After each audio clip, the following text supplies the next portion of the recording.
दोस्तों, ये वीडियो सिर्फ एजुकेशनल पर्पज के उद्देश्य से बनाया गया है। किसी भी फंड में निवेश के पहले अपने वित्तीय सलाहकार से परामर्श अवश्य ले लें।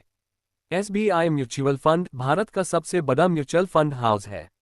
ये state bank of India group का पार्ट है। ये फंड हाउस लगभग 9,25,000 करोड़ से भी ज्यादा के एसेट मैनेज करता है। इस फंड हाउस की बहुत सारी स्कीम है, लगभग 73 स्कीम है। इनमें से इक्विटी कैटेगरी की 21 स्कीम है, हाइब्रिड कैटेगरी की 6 स्कीम है और फिक्स इनकम कैटेगरी की 15 स्कीम है। इस फंड हाउस के 1.5 करोड़ से भी ज्यादा कस्टमर है। एसबीआई म्यूचुअल फंड अब लॉन्च कर रहा है एसबीआई ऑटोमेटिव अपॉर्चुनिटीज फंड, जिसका एनएफओ आ रहा है 17 मई से। इस वीडियो में आपको इसी एनएफओ के बारे में विस्तार से बताऊंगा। तो नमस्कार दोस्तों, मैं हूं जेपी और आप देख रहे हैं दी हिडन ट्रेजर चैनल। दोस्तों, वीडियो को पूरा देखना पड़ेगा ताकि एक भी पॉइंट आपसे छूट ना जाए। दोस्तों, आज के दौर में हमारे देश में शायद ही ऐसा कोई घर होगा जहां पे 2 व्हीलर नहीं है। आज हर कोई अपने घर में 4 व्हीलर रखने की ख्वाहिश रखता है। दोस्तों, भारत की सबसे बड़ी म्यूचुअल फंड हाउस ने ऑटोमोटिव सेक्टर में कुछ सोच समझ के ही पैसा लगाया है।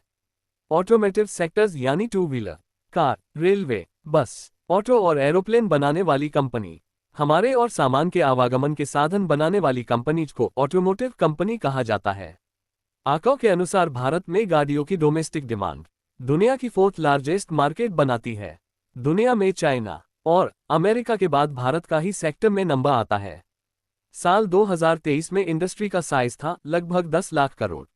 उम्मीद की जा रही है 2029 तक इस इंडस्ट्री का साइज हो जाएगा लगभग 16 लाख करोड़। इस ग्रोथ का सबसे बड़ा कारण है हमारी आबादी, हमारी डोमेस्टिक डिमांड। आज दोस्तों, अभी मैं आपसे बात कर रहा हूं तो या तो आपके पास अभी गाड़ी है या फिर आप उसे बाद में खरीदने की कोई प्लानिंग कर रहे हैं। भारत में कई सालों तक गाड़ियों की डिमांड बढ़ती रहेगी क्योंकि भारत की पॉपुलेशन यंग पॉपुलेशन है और हमें ट्रांसपोर्टेशन के लिए बहुत सारी गाड़ियां चाहिए होगी।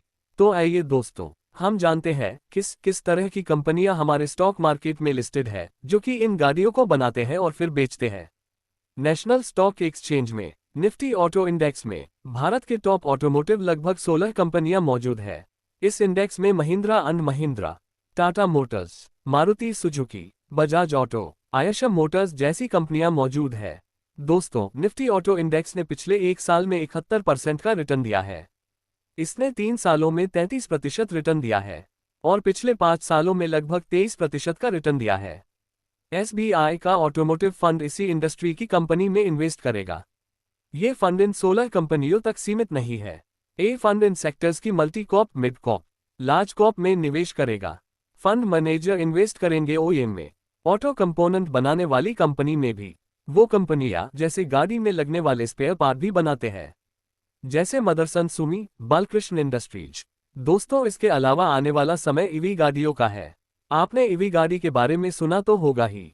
ए फंड ऐसी भी कंपनियों में इन्वेस्ट करेगा जो ईवीज बनाती है और ईवी में लगने वाले स्पेयर पार्ट भी।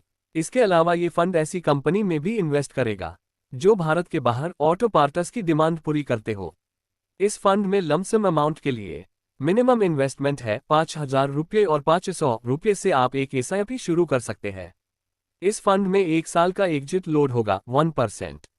दोस्तों, ये वैसे तो वेरी हाई रिस्क कैटेगरी का फंड है, इसलिए दोस्तों अगर आपको इन्वेस्ट करना है तो इसको कम से कम 4-5 साल का समय दे ताकि आने वाले समय में ये फंड आपको एक बेहतरीन रिटर्न दे सके।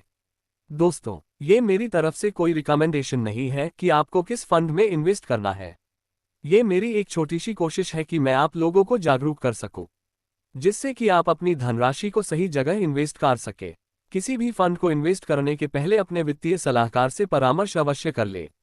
अगर आपको ये वीडियो सही लगा हो तो लाइक और शेयर जरूर कीजिए और चैनल को सब्सक्राइब जरूर कीजिए। Thank you.